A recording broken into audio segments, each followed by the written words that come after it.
Part 2 of Let's Talk Baseball with Eddie Watt, two-time World Series champion. All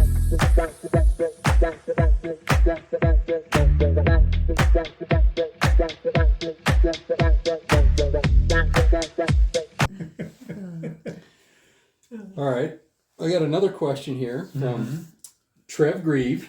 He's a Trev Grieve. Okay. He's a student in Waverly, Nebraska. His question is to you: baseball is such a mental game. With your long career, how did you maintain confidence in your ability as a player, even when you were in a slump? How did you overcome any poor pitching performances from a mental standpoint and maintain a high standard performance in other outings? See, he's assuming a whole lot of things there that aren't true. Okay. I don't think I ever lost confidence in my ability. 1970 was the only time that I ever questioned my own ability. And in 1970, I was, almost 30 years old, 29 years old. I was in my fifth year in the big leagues, 60 or somewhere right along in there. And I put together, 69, I had an outstanding year. That was probably collectively, that was my best year. 70, I was having an equally good year, except I had I think about an 8-day streak where I ended up losing, I think, 4 or 5 games out of those 8 days. I mean, everything I did was wrong. I gave up hits. I gave up lots of runs. I ended up 7-7 that year, and I ended up 4 or 5 in that, losing 4 or 5 in that 8-day stretch. But that was also the year that I was going through the throes of a unhappy divorce, which I think had more to do with my performance than my ability did. But I never questioned my ability. I had limited ability, but I tried to do the best I could with what I had. I wasn't, I wasn't the greatest player by a long, long ways, but I was good. Not bragging. I was good. I was never great. I was good, but I was good every day.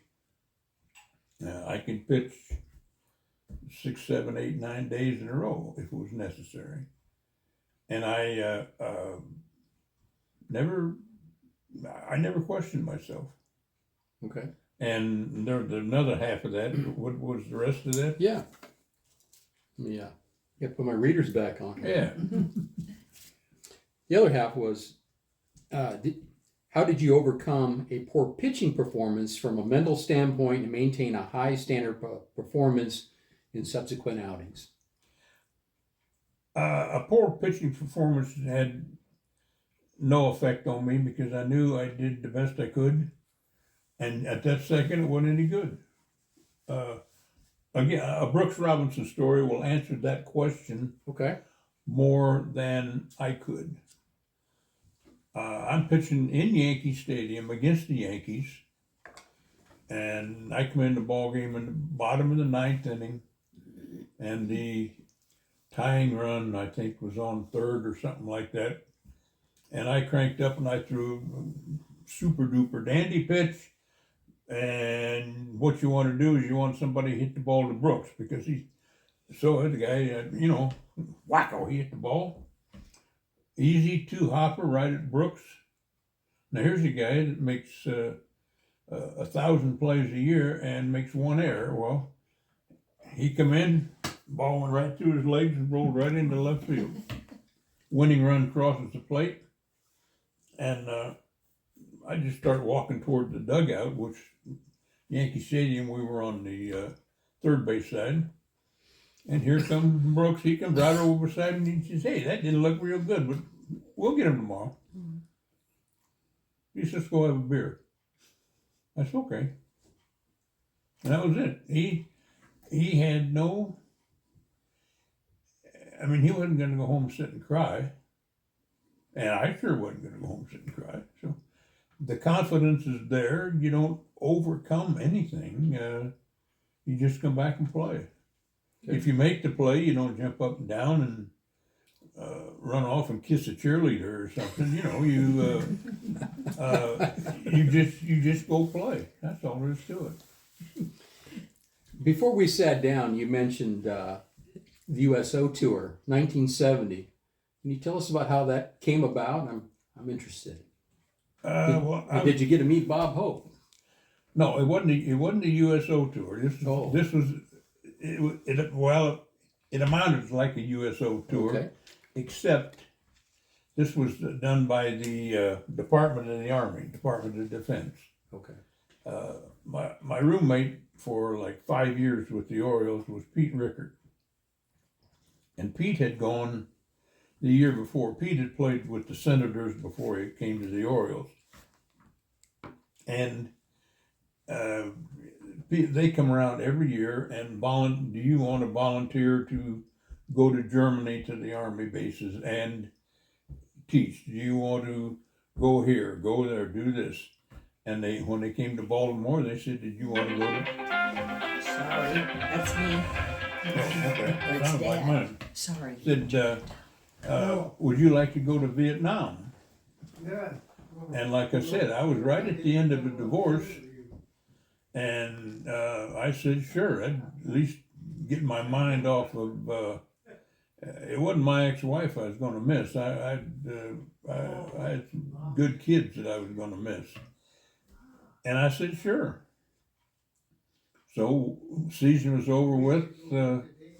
I was now asked to leave the house, and I was living in a little apartment there by myself. And I and Merv Retmond, who I'd known for a long time, we met. He was an Oriole, and he was going to go. So he and I got on a plane in Baltimore, flew to Dallas, and then from Dallas flew up to San Francisco, and we met Willie Stargell and Mudcat Grant and Bob Prince. Now, everybody knows Willie Stargell, Hall of Fame, and Mudcat he probably played 12, 15 years in the big leagues. I remember him with the Oakland A's. He was with Oakland, and he was with Pittsburgh at this time, and he was with Cleveland. He was with a lot of clubs. Okay. And then Bob Prince was the announcer with the Pirates. He signed I think 40 one-year contracts to do the Pirate games for $1. His dad had I think it was 3 acres of land in downtown Los Angeles, and sold it for millions. And Princeton got into the announcing part, and so the 5 of us went to Vietnam, and we would go visit the fire support stations. We'd go to hospitals. We'd go anywhere they wanted us to go. We were from Da Nang up to the north, to the Mekong Valley down south to Cambodia. We had a few hairy times over there, but we ate lunch. We ate supper one night with General Westmoreland, who was the commander over there or something. And we would get up every day, get on a helicopter, and we'd go to this base here, there, everywhere.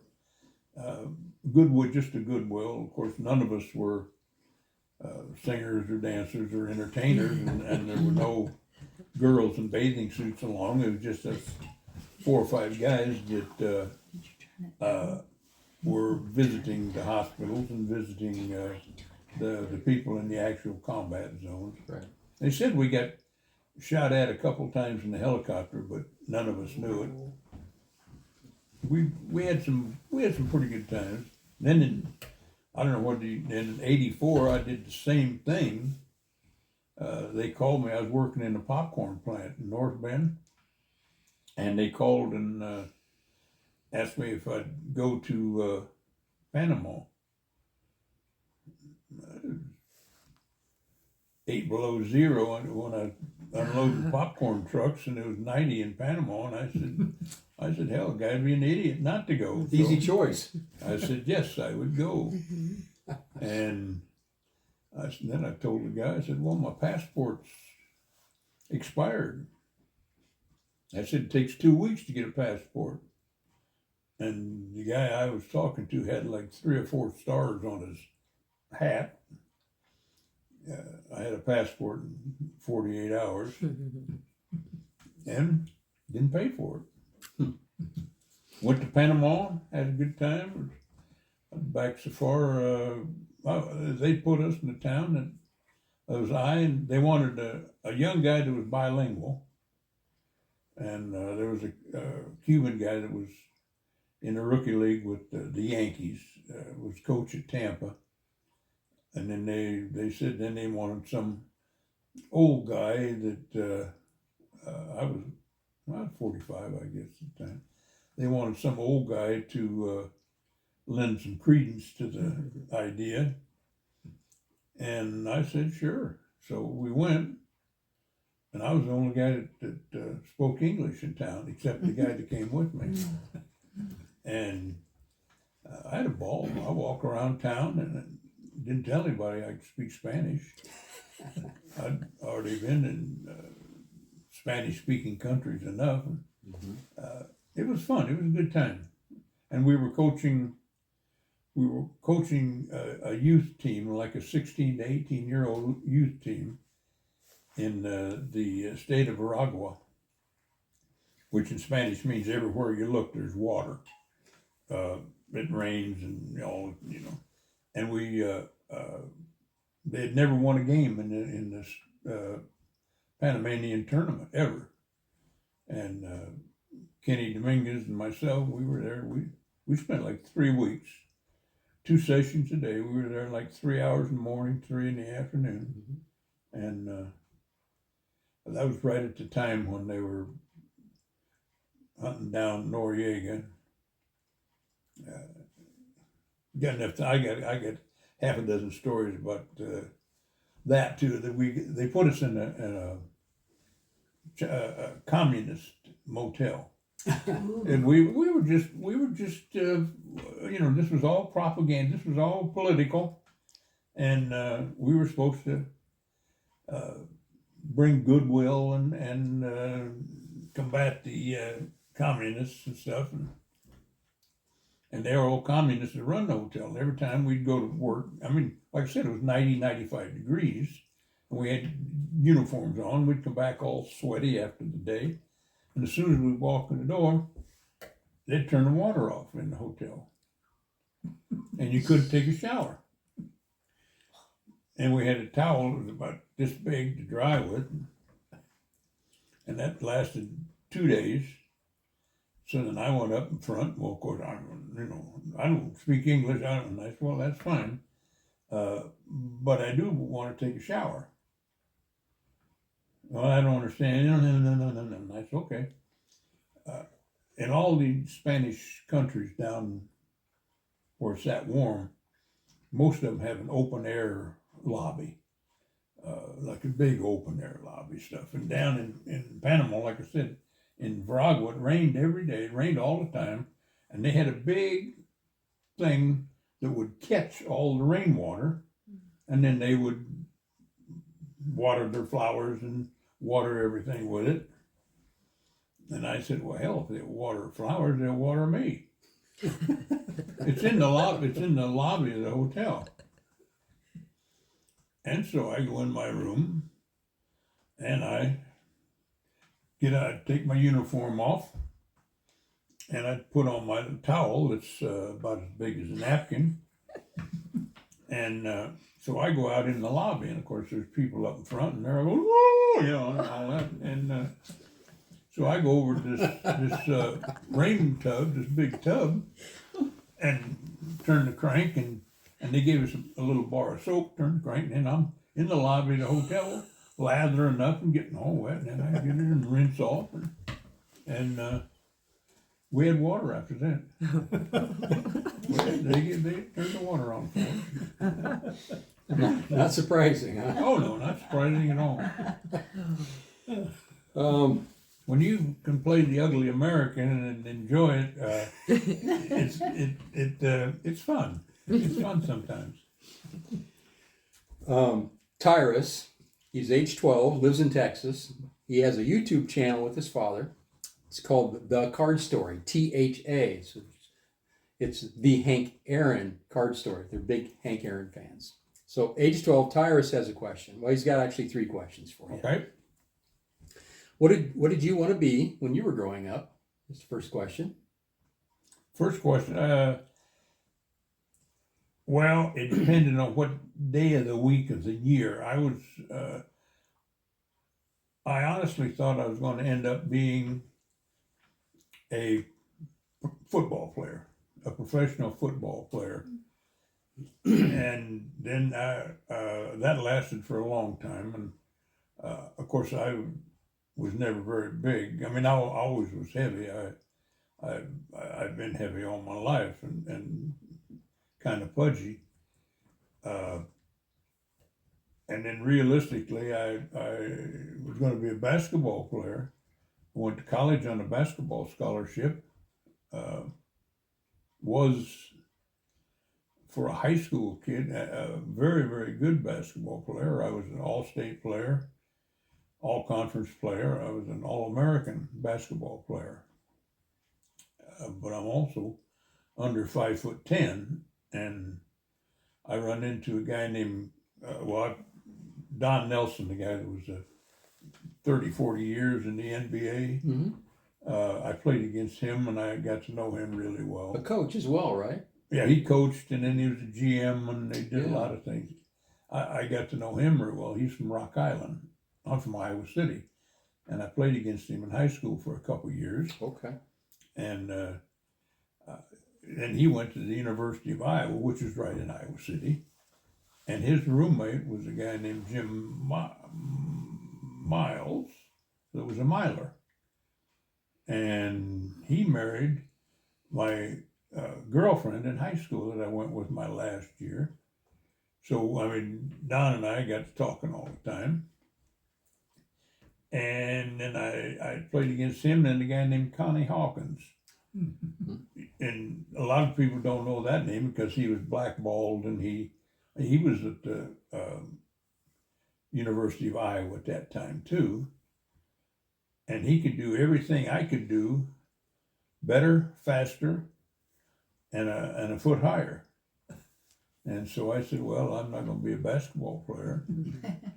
And my old man was a truck driver, so I started taking truck driving lessons, and then I got to where I became a baseball player.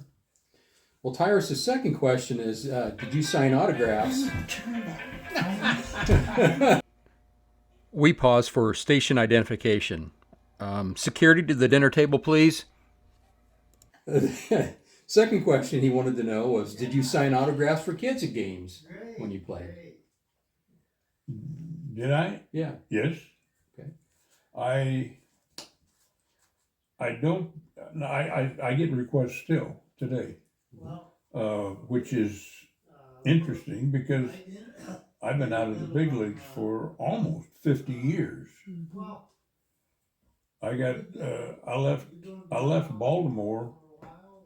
I left the big leagues in '75, and which makes it 48 years or 50? Well, I can't add, but yeah, and I still get bubblegum cards today. Well, like yesterday, I had a good day. I got 5 bubblegum, five letters, each with like 2 or 3 bubblegum cards, and my wife has a hissy fit because as soon as I get them, I set up my desk, tear them open, put them down, and sign the cards, and put them back, and they go back to the kids the next day. This morning I just had one. There was just one I signed, but I do, yes, and of course I don't charge anything. I don't think my autograph is worth more than a stamp. So, Well, his last question is, what's the most interesting thing you ever signed? Most interesting thing I ever signed. Well, maybe it was just Redhead down in St. Louis, I think. No, that wasn't it either. I wasn't sure where that story was going to go. Well, that's not in Rick's company. No, I don't know if there's anything totally out of the unusual that I signed. Okay. I've signed a lot of weird things, but I can't think of one that was Not one that just really sticks out. Noteworthy. No. Thank you for listening to part 2 of my interview with two-time World Series champion Eddie Watt of the Baltimore Orioles. The interview was 90 minutes, so I broke it up into 4 parts, this being part number 2. Again, thank you for listening, and I hope you will come back for parts 3 and 4.